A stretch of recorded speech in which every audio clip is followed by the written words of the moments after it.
नमस्कार, BTV news के इस बुलेटिन में आपका स्वागत है। सबसे पहले आइए एक नजर डालते हैं आज की कुछ खास खबरों पर।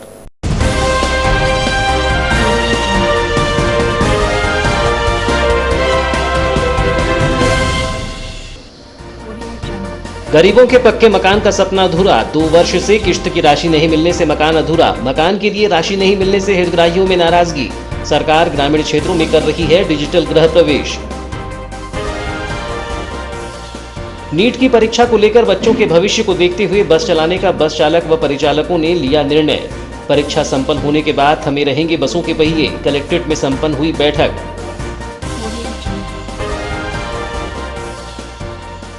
संविदा उपयंत्री अजहर मंसूरी की सेवा समाप्त। उपयंत्री के खिलाफ परसवाड़ा थाने में दर्ज है मामला। जेल में न्यायिक अभिरक्षा में रखे जाने पर की गई सेवा समाप्ति की कार्यवाही।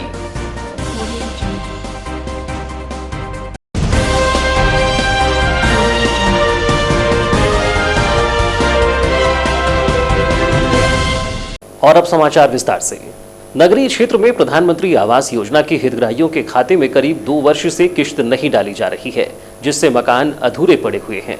शासन द्वारा हितग्राहियों के खाते में 2 किश्त की राशि डालने के बाद किश्त की राशि नहीं डाली जाने से गरीबों का पक्के मकान का सपना अधूरा पड़ा हुआ है। गौरतलब हो कि नगरीय क्षेत्र में करीब 2 वर्ष से 1800 हितग्राहियों को प्रधानमंत्री आवास योजना के लिए मकान स्वीकृत कर 1 व 2 किश्त की राशि खाते में डाली गई है, जिससे हितग्राहियों ने अपना कच्चा मकान तोड़कर निर्माण कार्य प्रारंभ कर दिया है। लेकिन किश्त की राशि नहीं मिलने से मकान का निर्माण कार्य अधूरा पड़ा हुआ है।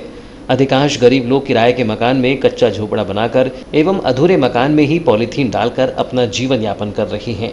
मकान अधूरा होने से बारिश के दिनों में लोगों को काफ़ी दिक्कतों का सामना करना पड़ रहा है। बता दें कि वहीं प्रधानमंत्री आवास योजना ग्रामीण अंतर्गत 12 सितंबर को सुबह 11 बजे कोविड-19 अवधि में राज्य स्तर पर 2 लाख आवासों का डिजिटल गृह प्रवेश कार्यक्रम प्रधानमंत्री नरेंद्र मोदी व मुख्यमंत्री शिवराज सिंह चौहान की उपस्थिति में संपन्न हो रहा है, जिसमें बालाघाट जिले के 7033 निर्मित आवासों का डिजिटल गृह प्रवेश भी शामिल है। लेकिन शहरी क्षेत्र में अधूरे पड़े मकानों को पूर्ण करने हितग्राहियों के खाते में राशि नहीं डाली जा रही है, जिससे इस गरीब हितग्राही काफी परेशान हैं। हितग्राही मुकेश बंशकार ने बताया कि 1 वर्ष से अधिक हो गया, तीसरी किश्त की राशि नहीं मिली है। काफी समय से किश्त की राशि के लिए नगरपालिका के चक्कर लगा रही है, लेकिन नगरपालिका द्वारा आश्वासन ही दिया जा रहा है। राशि नहीं मिलने से मकान की छत डालने का कार्य अधूरा है, जिसे पॉलीथीन डालकर किया जा रहा है। बारिश में काफी दिक्कतों का सामना करना पड़ रहा है। क्योंकि आपकी प्रधानमंत्री किस्त नहीं आई है, अब कैसे आप रह रहे हैं? साल भर होने जा रहा है जी, अभी तक तीसरी किस्त नहीं आई, इसकी तो जानकारी नहीं है। आप लोग नगर पालिका जाते तो क्या कहते हैं पर? बस अभी डाल देंगे, कुछ दिन में डाल देंगे, महीना भर में डाल देंगे, ये बोलते हैं। ये बहुत दिक्कत जा रही है। दिल्ली पानी आता है तो पूरा गीला हो जाता है, बिस्तर गीले हो जाते हैं। हितग्राही कल्पना बंशकार ने बताया कि मकान की किश्त नहीं मिलने से मकान अधूरा पड़ा है, काफी दिक्कत जा रही है, शीघ्र किश्त की राशि प्रदान की जाए। बाइट। इस बारे में कांग्रेस झुग्गी झोपड़ी प्रकोष्ठ अध्यक्ष मकसूद खान ने बताया कि मुख्यमंत्री द्वारा प्रधानमंत्री आवास योजना के तहत ग्रामीण क्षेत्रों में डिजिटल गृह प्रवेश कराया जा रहा है। बालाघाट शहर में पीएम आवास योजना के 1800 मकान का कार्य किश्त नहीं डाले जाने से अधूरा पड़ा हुआ है। कई बार किश्त की राशि डाले जाने हितग्राहियों के साथ ज्ञापन सौंपा गया, लेकिन कोई ध्यान नहीं दिया जा रहा है। सरकार गरीबों के साथ सौतेला व्यवहार कर रही है। उन्होंने कहा कि सरकार में जरा भी मानवीयता है तो गरीबों के खाते में आवास के लिए शीघ्र किश्त खाते में डाली जाए। जी बताइए, कब आपने मकान के लिए अप्लाई किया था और कितनी किस्त आई अभी तक? अभी तक की किस्त आई हैं, 2 किस्त आई हैं। पहली किस्त आई थी 60,000 की, फिर आई 40,000। उसके बाद कब से किस्त नहीं आई? कितना टाइम हो गया? 2 साल हो गए नहीं आ रही, तो 2 साल से किस्त नहीं आ रही। तभी आप लोग अभी 2 बारिश काट लिए। कैसे रह रहे क्या? हाँ, अब इधर सामने में भी झोपड़ा बना के रहे, फिर अभी ये खुला था तो इसको भी थोड़ा ईंटे वीटे लगा दिए हैं हमने। और इसमें भी 1 टन कमरे में 5-5 लोग रह रहे थे, तो इसलिए व्यवस्था नहीं हो रही थी, मनमानी मच्छर काट रहे थे। तो हमने बोले इसको थोड़ा उठा के इसको बना लेंगे, थुन्नी थानी लगा के, पन्नी वन्नी लगा के, तो इसमें रह रहे थोड़े से जन उधर। अच्छा, आपके कोई ध्यान नहीं दे रहा है। आपके एरिया में कितने मकान ऐसे जो लगभग ऐसे झोपड़ बना के रह रहे हैं मकान? होता है, ये तो लाइन से बने ये हैं, लाइन से बने हैं, पूरे लाइन से बने हैं झोपड़े। बहुत लोगों का मकान बनते बनते रुका हुआ पड़ा है। थोड़ा है 2 सरकार ध्यान नहीं दे रही है, बस गेहूं चावल में दे देती, सड़ा पड़ा उसमें खाते रहो और मस्त पड़े रहो। ये क्या है? कोई नेता जनप्रतिनिधि कोई नहीं आता इधर? कोई नहीं आता। कोई नहीं है। वोट के समय आते हैं। इस बारे में कांग्रेस झुग्गी झोपड़ी प्रकोष्ठ अध्यक्ष मकसूद खान ने बताया कि मुख्यमंत्री द्वारा प्रधानमंत्री आवास योजना के तहत ग्रामीण क्षेत्रों में डिजिटल गृह प्रवेश कराया जा रहा है। बालाघाट शहर में पीएम आवास योजना के 1800 मकान का कार्य किश्त नहीं डाले जाने से अधूरा पड़ा हुआ है। कई बार किश्त की राशि डाले जाने हितग्राहियों के साथ ज्ञापन सौंपा गया, लेकिन कोई ध्यान नहीं दिया जा रहा है। सरकार गरीबों के साथ सौतेला व्यवहार कर रही है।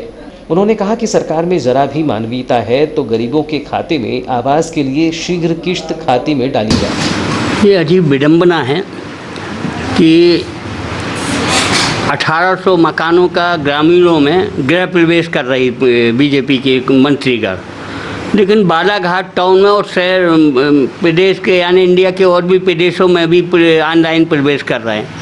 लेकिन बालाघाट में करीब 1800 जो टाउन में जो अधूरे मकान हैं, कई बार ज्ञापन भी दिया गरीबों ने, कोई 16 साल से, कोई 16 महीने से, कुछ लोग 14 महीने से यहाँ किस्त नहीं डाली।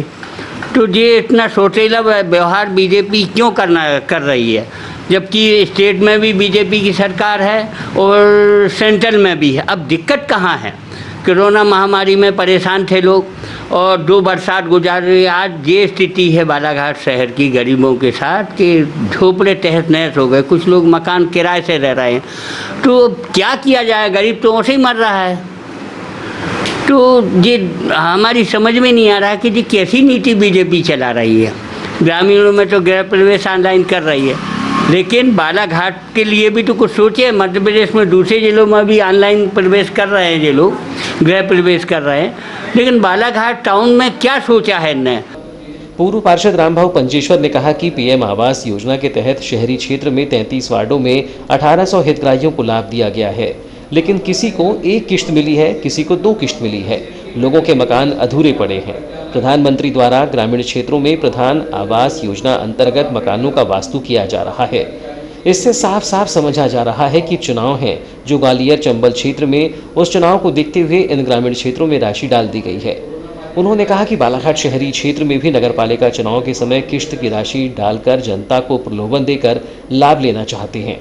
कल आवास योजना के अंतर्गत जो ग्रामीण में वास्तु किया जा रहा है, तो वास्तु किया जा रहा है, इसका मतलब हमको साफ साफ समझ में आ रहा है कि जो चुनाव हैं ग्वालियर चंबल साइड मध्य प्रदेश में आ रहा है, तो चुनाव को देखते हुए उन लोग को सारे पैसे डाल चुके हैं, ऐसा हमको लग रहा है। और उनके वास्तु करने के लिए उनने कल ग्रामीण अंचल में वास्तु किया। अपने ज़िले में भी ग्रामीण अंचलों में? हाँ, हमारे ज़िले में भी है। तो हमको ऐसा संज्ञान में आ रहा है कि मध्य प्रदेश मतलब मध्य प्रदेश में चुनाव है, लेकिन बालाघाट ज़िले में चुनाव नहीं है। तो ग्रामीण बालाघाट ज़िले में भी है, लेकिन कारण ये है कि यहाँ जो 33 वार्ड है हमारे नगर पालिका को देखते हुए, वहाँ पे पैसा नहीं डाला जा रहा है। हमें ये ऐसा लग रहा है कि जब यहाँ चुनाव होगा, नगर पालिका का हो या आने वाला कोई भी चुनाव हो, लेकिन सामने तो नगर पालिका पंचायत चुनाव है, उस समय इस पैसे का इन लोग डाल करके जनता को प्रलोभन दे करके फिर से अपनी शासन का लाभ लेना चाहते हैं। हमको ये समझ में आ रहा है। नीट की परीक्षा के लिए बच्चों को परीक्षा केंद्र तक बसों द्वारा पहुंचाने की सुविधा के लिए आज कलेक्ट्रेट सभागार में बस ऑपरेटर व चालक परिचालकों की बैठक अपर कलेक्टर फ्रैंक नोबल ए की प्रमुख उपस्थिति में संपन्न हुई, जिसमें बस एसोसिएशन के पदाधिकारी व चालक परिचालक संघ के पदाधिकारी भी मौजूद रहे। इस दौरान बच्चों के भविष्य को देखते हुए बस ऑपरेटर व चालक परिचालकों को बस चलाने की सहमति प्रदान की है, लेकिन इसके बाद बस चालक परिचालकों की हड़ताल जारी रहेगी। इस संबंध में भारतीय मजदूर संघ के अध्यक्ष राजेश वर्मा ने कहा कि प्रशासन के पहल पर कलेक्टर के निर्देशानुसार प्रशासनिक अधिकारियों की मौजूदगी में बस चालक परिचालक व बस मालिकों की बैठक संपन्न हुई, जिसमें हमारे द्वारा बस चालक व परिचालकों की मांगों को अधिकारियों के समक्ष रखा गया। उन्होंने कहा कि नीट की परीक्षा को देखते हुए बच्चों को दूसरे जिलों में पहुंचाने के लिए प्रशासन द्वारा बस की सुविधा की गई है, जिससे बच्चों के भविष्य को देखते हुए चालक परिचालक द्वारा बस चलाने का निर्णय लिया गया है। लेकिन परीक्षा संपन्न होने के बाद बस लाकर खड़ी करने के बाद हड़ताल जारी रहेगी। उन्होंने कहा कि जब तक हमारी मांगें पूरी नहीं होती अनिश्चितकालीन हड़ताल चलती रहेगी। अनुसार माननीय अपर कलेक्टर महोदय जी की अध्यक्षता में आज बैठक हुई, जिसमें श्रम अधिकारी महोदय, आरटीओ महोदय, एसडीएम साहब, तहसीलदार महोदय जी और सभी लोगों की उपस्थिति में ये प्रमुख बैठक आयोजित की गई और उसमें ये निर्णय लिया गया कि अभी जो वर्तमान में जो नीट परीक्षा है, नीट परीक्षा जो है बहुत आवश्यक है, इसमें बच्चों का भविष्य बर्बाद होगा। ऐसी परिस्थिति में आप भी हमको सहयोग करो। हम जो है वो शीघ्रतः जो है कल या परसों में एक यहाँ पे पूर्णतः जो है बस संचालकों की बैठक और चालक परिचालकों की बैठक आयोजित करके जो हमारी जो 6 सूत्री मांगें थी, उन्हीं 6 सूत्री मांगों पर सकारात्मक निर्णय लेंगे। और हमको उन्होंने ये भी आश्वस्त किया है कि हम जितने भी शासन द्वारा, जिला प्रशासन द्वारा जो अधिकार क्षेत्र में आता है, जैसे कि न्यूनतम वेतन की बात है, लॉकडाउन पीरियड के पैसे की बात है, सामाजिक सुरक्षा पेंशन बीमा की लाभ है, ये सब जितने भी जो है वो जो है उनको पूरा करने का हमको माननीय अपर कलेक्टर महोदय जी ने उस बैठक में आश्वस्त किया है। इसलिए हम लोगों ने चालक परिचालक संघ ने हमारे जो निर्णय लिया है कि हम उस प्रशासन का सहयोग करते हुए नीट की परीक्षा में हमारे जो ड्राइवर, जो चालक परिचालक हैं, वो आज शासन की के आश्वासन अनुसार जो है सभी लोग आज जाएंगे, लेकिन हमारी हड़ताल जो है वो निरंतर जारी है। हमने शासन प्रशासन से यह भी मांग किया हुआ है कि जो बस यहाँ से जाएगी, क्योंकि ये गवर्नमेंट का काम है, गवर्नमेंट का काम प्रभावित ना हो, बच्चों का भविष्य बर्बाद ना हो, उन चीज़ों को देखते हुए हमने ये निर्णय लिया है कि वो बस जो है वहीं जहाँ से आज हम बस चालक निकालेंगे वहीं पे लाके खड़े कर देंगे। और आगामी आने वाले समय में हड़ताल हमारी जब तक मीटिंग में निर्णय नहीं होगा और सरकार द्वारा, जिला प्रशासन द्वारा यह आश्वस्त नहीं किया गया कि हमारी जो 6 सूत्री मांगों पे कोई विचार नहीं किया गया और कोई निर्णय नहीं हो गया, तो ये हमारी हड़ताल जो है वो अनिश्चित काल के लिए कंटिन्यू रहेगी। बस एसोसिएशन के सचिव श्याम कौशल ने बताया कि वर्तमान में बच्चों की परीक्षा को देखते हुए नीट परीक्षा को लेकर बसों का संचालन किया जा रहा है। इस कार्य के लिए 48 बसें लगी हुई हैं, लेकिन हमारी मांग जब तक पूरी नहीं होती बस की हड़ताल जारी रहेगी और परीक्षा संपन्न होने के बाद बसों के पहिए थमे रहेंगे। हमारे समझ बस ऑपरेटर साथ में बैठे हुए थे, साहब ने उनसे डिस्कस कहा कि तुम्हारी भैया मांग क्या क्या है।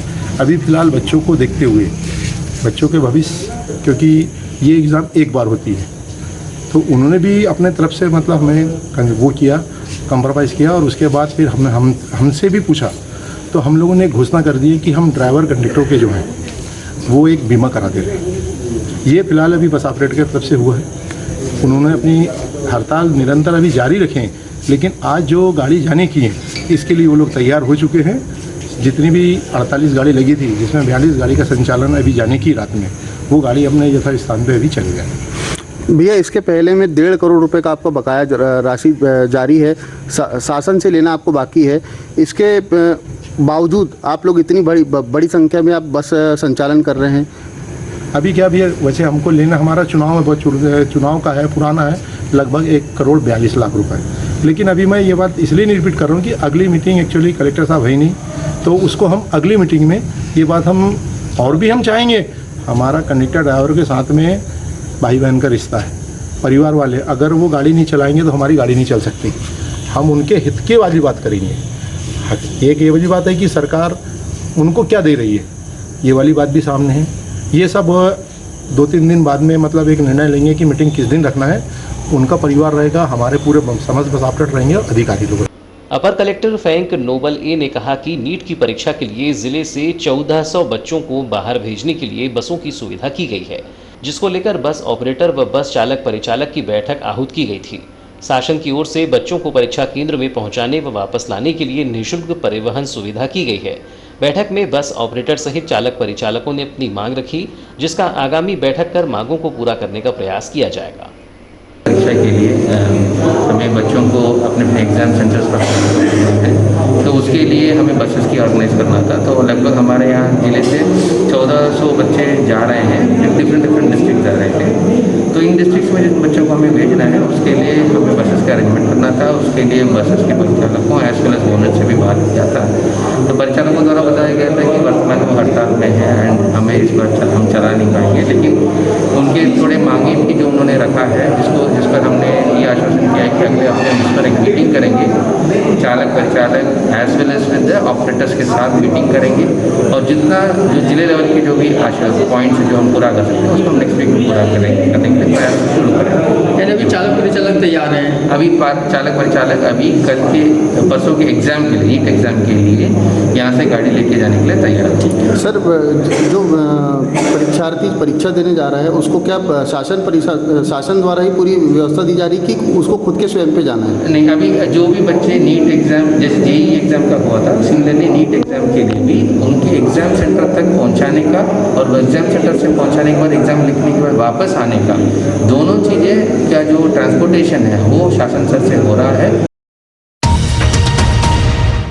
कलेक्टर दीपक आर्य ने जनपद पंचायत परसवाड़ा में पदस्थ मनरेगा के संविदा अभियंत्री अजहर मंसूरी के विरुद्ध भारतीय दंड विधान की विभिन्न धाराओं में अपराध पंजीबद्ध होने एवं जेल में न्यायिक अभिरक्षा में रखे जाने के कारण उनकी उपयंत्री पद से संविदा सेवा समाप्त कर दी है। गौरतलब हो कि संविदा उपयंत्री अजहर मंसूरी के विरुद्ध भारतीय दंड विधान की धारा 376, 342, 323 एवं 506 के तहत परसवाड़ा थाने में अपराध पंजीबद्ध किया गया है। इस मामले में उपयंत्री मंसूरी को गिरफ्तार कर न्यायिक अभिरक्षा में उपजेल बहियर में रखा गया है, जिसके कारण उसकी उपयंत्री पद से संविदा सेवा समाप्त करने की कार्यवाही की गई है। जिले में इन दिनों कोरोना संक्रमण के मरीजों की संख्या आए दिन तेजी से बढ़ती जा रही है, लेकिन लोगों द्वारा कोरोना संक्रमण से बचने के लिए नियमों का पालन नहीं किया जा रहा है। जिले में कोरोना पॉजिटिव मरीजों का आंकड़ा बढ़कर 508 तक पहुंच गया है, जिसमें से 298 मरीज ठीक होकर अपने घर जा चुके हैं और 204 मरीजों का उपचार कोविड अस्पताल में किया जा रहा है। इस संबंध में मुख्य चिकित्सा एवं स्वास्थ्य अधिकारी डॉक्टर मनोज पांडे से प्राप्त जानकारी के अनुसार 10 सितंबर को ICMR lab Jabalpur, Supratech lab Ahmedabad एवं जिला चिकित्सालय बालाघाट की ट्रू नेट लैब से प्राप्त रिपोर्ट में बालाघाट जिले के कुल 36 मरीजों के सैंपल कोरोना पॉजिटिव पाए गए हैं। इन मरीजों की कॉन्टैक्ट एवं ट्रेवल हिस्ट्री का पता किया जा रहा है। इन मरीजों को उपचार के लिए कोविड अस्पताल बूढ़ी बालाघाट में भर्ती कराया जा रहा है। शासन के प्रोटोकॉल के अनुसार कोरोना पॉजिटिव 8 मरीजों के ठीक हो जाने पर उन्हें आज डिस्चार्ज कर दिया गया। उन्होंने बताया कि जिले में अब तक कुल 508 मरीज कोरोना पॉजिटिव आ चुके हैं। इनमें से 204 मरीजों का उपचार किया जा रहा है और 298 मरीज ठीक होकर अपने घर जा चुके हैं। 5 मरीजों को उपचार के लिए मेडिकल कॉलेज छिंदवाड़ा रेफर किया गया है और 1 मरीज की मृत्यु हो चुकी है। जिला एवं सत्र न्यायालय की एक महिला न्यायाधीश की रिपोर्ट कोरोना पॉजिटिव पाई गई है, जिससे नगरपालिका व राजस्व अमले की टीम द्वारा न्यायालय में पहुंचकर न्यायालय परिसर को पूरी तरह सैनिटाइज किया गया। नगरपालिका के कर्मचारियों द्वारा न्यायालय में स्टॉपर लगाकर न्यायालय परिसर के अंदर प्रथम तल में जाने वाले रास्ते को कंटेनमेंट जोन बनाकर सील बंद किया गया है। इसके अलावा नगर में गुजरी बाजार में एक ज्वेलरी व्यापारी के कोरोना पॉजिटिव आने पर ज्वेलर्स दुकान को सील बंद करने की कार्यवाही की गई है। गौरतलब हो कि इस एक सप्ताह में कोरोना के मामले जिले में अधिक आ रहे हैं, जिससे लोगों में दहशत का माहौल बनने लगा है। इस बारे में नगरपालिका के कर्मचारी महावीर शर्मा ने बताया कि जिला न्यायालय में पदस्थ एक न्यायाधीश की रिपोर्ट कोरोना पॉजिटिव आने पर न्यायालय को सील बंद कर सैनिटाइज किया गया है। तो कोर्ट परिसर में क्यों आए हैं आप? यहाँ एक जज महोदय के पॉजिटिव होने की खबर मिली, तो यहाँ पे इसको बैरिकेड से सील करने के लिए आए हैं और सैनिटाइज करवाएं कोर्ट को। इसके अलावा क्या आदेश और तहसीलदार साहब ने दिया आपको? ये अभी तो वर्तमान में ये आदेश दिए कि कोर्ट को परिसर को उस एरिए को सील कर दीजिए और कोर्ट परिसर को पूरा सैनिटाइज करवा दीजिए। थाना कोतवाली में बैंक प्रबंधकों की बैठक का आयोजन कर नगर पुलिस अधीक्षक कर्णिक श्रीवास्तव व थाना प्रभारी एमआर रोमड़े की प्रमुख उपस्थिति में हुई, जिसमें बैंक में सुरक्षा संबंधी गतिविधियों सहित बैंक से संबंधित होने वाले आपराधिक मामलों के बारे में विचार विमर्श किया गया।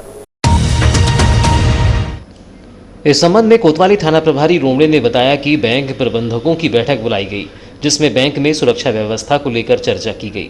बैंक में सीसीटीवी लगे हैं या नहीं, सुरक्षा गार्ड के बारे में जानकारी ली गई है या नहीं। उन्होंने कहा कि बैंक में किसी तरह की कोई घटना होती है व कोई संदिग्ध व्यक्ति दिखाई देता है या गड़बड़ी की आशंका होने पर इसकी सूचना तत्काल थाने में मिलने पर एक्शन लेकर नाकाबंदी कर सकें। टीआई रोमड़े ने कहा कि बैंक से संबंधित धोखाधड़ी के भी मामले सामने आते हैं, जिसमें किसी व्यक्ति द्वारा फर्जी चेक लगा देना, बैंक से राशि चोरी कर लेना, एटीएम से राशि आहरण कर लेना। इस बारे में बैंक प्रबंधक से चर्चा की गई है कि ऐसे मामले में कोई गाइडलाइन हो जिससे पीड़ित को राशि वापस दिला सकें। इन विषयों पर भी चर्चा की गई। बैठक में करीब आधा दर्जन बैंक के अधिकारी शामिल रहे। बैंक में सुरक्षा व्यवस्था की दृष्टि से वहाँ पर सीसीटीवी कैमरे लगे हैं या नहीं लगे हैं, उनके बैंक में गार्ड की व्यवस्था है या नहीं है, ये सभी चीज़ों पे चर्चा करना। दूसरा, किसी प्रकार की कोई घटना होती है या कोई संदिग्ध व्यक्ति दिखाई देता है या किसी प्रकार की गड़बड़ी लगती है कस्टमर या कुछ बदमाश हो, तो उसमें तत्काल बैंक से हमको मैसेज मिल जाए और हम उस पर। जिले में कोरोना संक्रमण तेजी से पैर पसार रहा है। कोरोना से बचाव के लिए सावधानी व नियमों का पालन नहीं किया गया तो इससे कोई भी वंचित नहीं रह सकता। आज हमारी दवा व्यापारी भी संक्रमण से संक्रमित होते जा रहे हैं। उक्त जानकारी बालाघाट केमिस्ट एसोसिएशन के अध्यक्ष सुरेश सोनी व प्रियांक वर्मा ने दी है। बैंक से पैसा चोरी हो जाना, तो ऐसी घटनाएं जो घटती है उसको लेकर हमने एक प्रयास किया कि हम पहले बैंक मैनेजरों से बात कर लें और उसमें उनके भी विचार जाने, उनके भी जो गाइडलाइन रहती है वो जाने। कई व्यक्तियों को फर्जी तरीके से फ़ोन आके बदमाश पैसा खाते में डलवा लेते हैं। ऐसे कुछ प्रकरण अपने पास थाना कोतवाली में पंजीबद्ध है।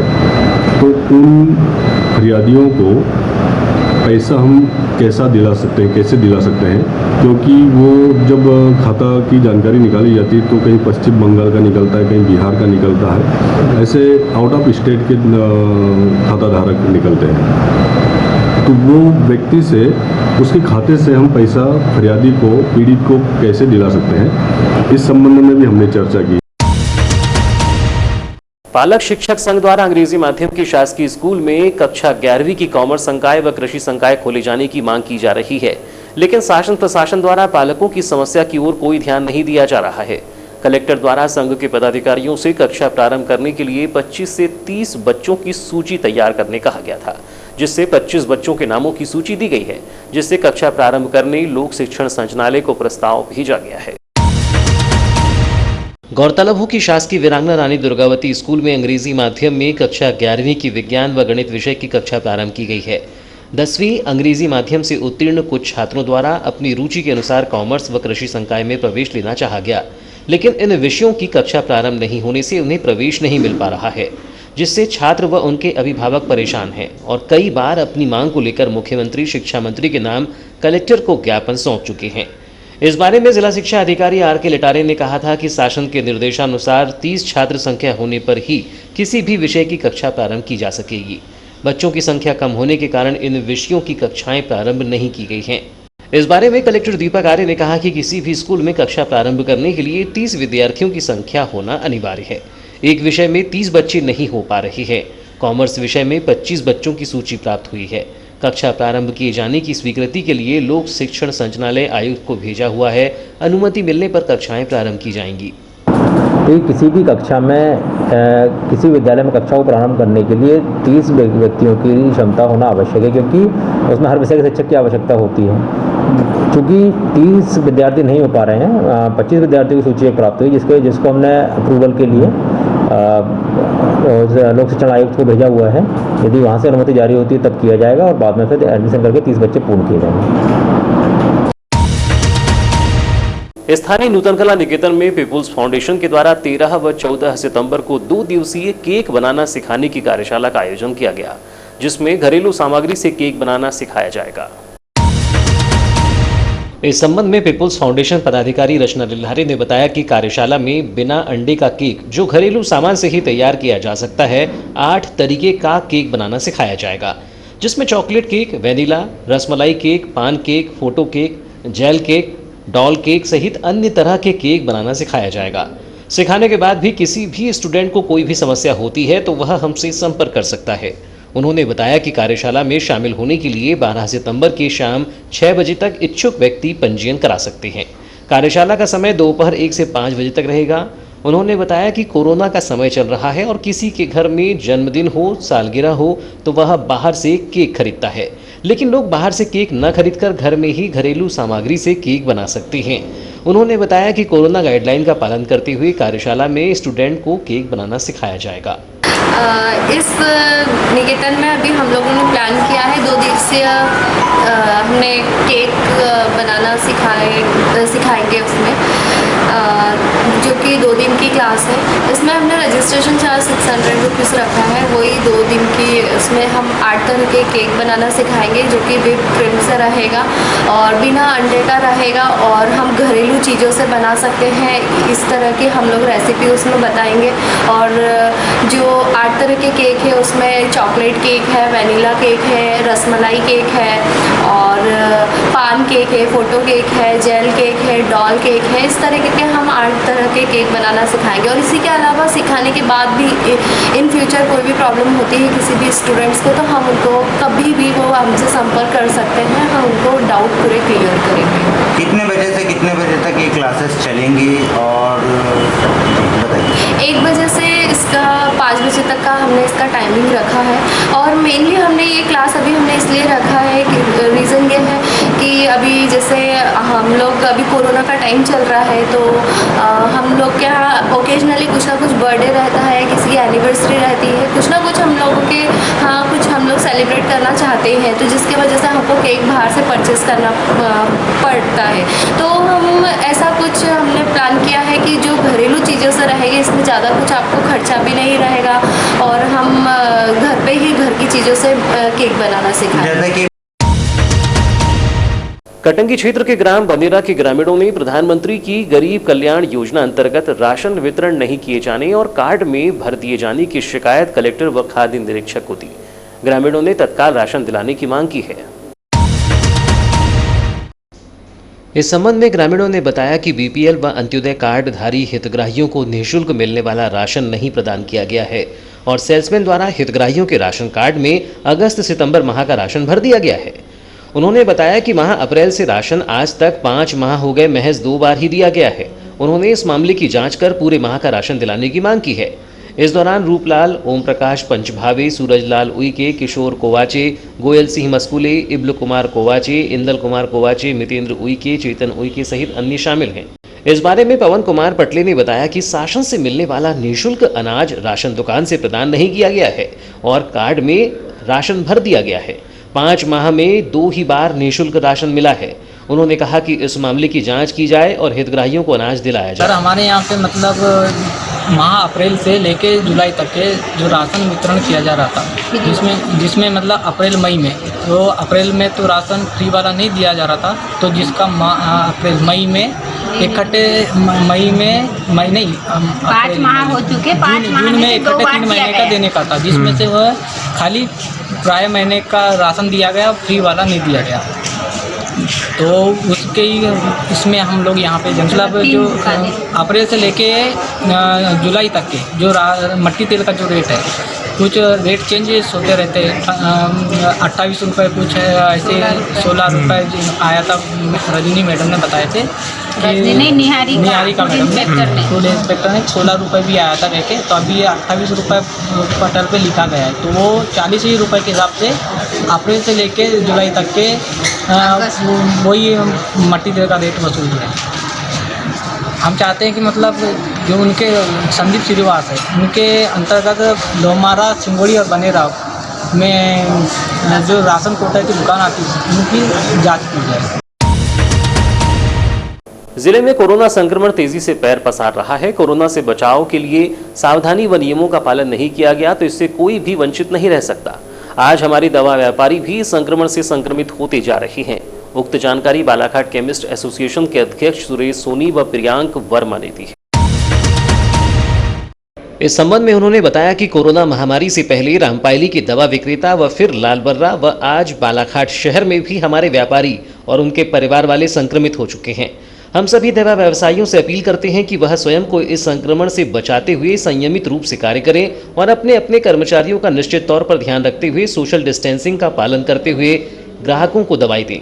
मास्क पहनने के लिए सभी को प्रेरित करें। कोई भी दवाई लेने से पहले या पर्ची देते समय सैनिटाइजर का उपयोग कर ग्राहक को और अपने आप को संक्रमित होने से बचाए। अन्यथा जो हाल बालाघाट में देखने को आ रहा है उससे हम सभी व्यापारी भी संक्रमित होने से नहीं बचेंगे। हमें प्रशासन को अपना पूर्ण योगदान देना होगा जिससे स्थिति को संभाला जा सके और आने वाला समय जिले के लिए सुखद हो। जो भी दवा व्यापारी संक्रमित होता है तो कुछ समय के लिए अपना व्यवसाय बंद कर संक्रमण बढ़ने से रोकें। उन्होंने जिले वासियों से अपील की है कि वे सभी दवा व्यापारियों का सहयोग कर दुकानों में अनावश्यक भीड़ न बढ़ाएं और जरूरत होने पर ही दवाई के लिए मेडिकल में पहुंचें, जिससे हम स्थिति को विस्फोटक होने से बचा सकते हैं। करें अपना सैनिटाइज़र का यूज़ करें, मास्क निरंतर पहने, भीड़ भाड़ वाले इलाकों में जाने से बचें। यही सबसे बड़ा बचाव है और कुछ नहीं है, क्योंकि गवर्नमेंट तो अब अपने स्थिति से छूट चुकी है और इस तरफ ध्यान देना नहीं चाहती है। व्यक्ति अपने आप को बचाएगा तो ही बच पाएगा, अन्यथा मुश्किल है। ये देखने में आ रहे कुछ डॉक्टर और मेडिकल स्टोर वाले भी इसके शिकार में आते हैं, क्या कहना चाहेंगे? इस संक्रमण से कोई भी बचेगा नहीं, ऐसा हमारा मानना है, क्योंकि हमारे 2 साथी भी इस संक्रमण से ग्रसित हो चुके हैं और हाल ही में डॉक्टर साहब भी इस संक्रमण से संक्रमित हो गए हैं। तो निरंतर ये संक्रमण बढ़ रहा है और मेडिकल वालों से हमारी यही निवेदन है कि अपने आप को सुरक्षित रखकर ही कार्य करें, क्योंकि ये बहुत महत्वपूर्ण चीज़ है, क्योंकि दवा व्यवसाय से ही जनता जो है सुरक्षित रह पाती है। उनको देना भी ज़रूरी है, लेकिन अपनी और अपने कर्मचारियों की सुरक्षा भी अति आवश्यक है। तो ये थी अब तक की खबरें। नई खबरों के साथ एक बार फिर हम हाजिर होंगे, तब तक के लिए दीजिए इजाजत। नमस्कार।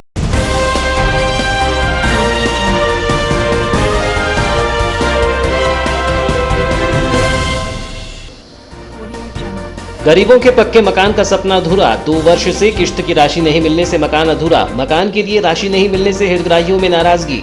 सरकार ग्रामीण क्षेत्रों में कर रही है डिजिटल गृह प्रवेश। नीट की परीक्षा को लेकर बच्चों के भविष्य को देखते हुए बस चलाने का बस चालक व परिचालकों ने लिया निर्णय। परीक्षा संपन्न होने के बाद थमे रहेंगे बसों के पहिए। कलेक्ट्रेट में संपन्न हुई बैठक।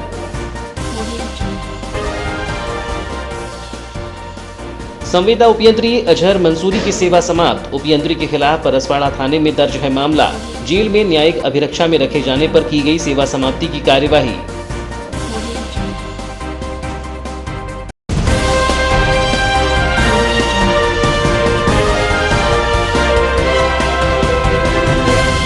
ये थी अब तक की खबरें। नई खबरों के साथ एक बार फिर हम हाजिर होंगे, तब तक के लिए दीजिए इजाजत। नमस्कार।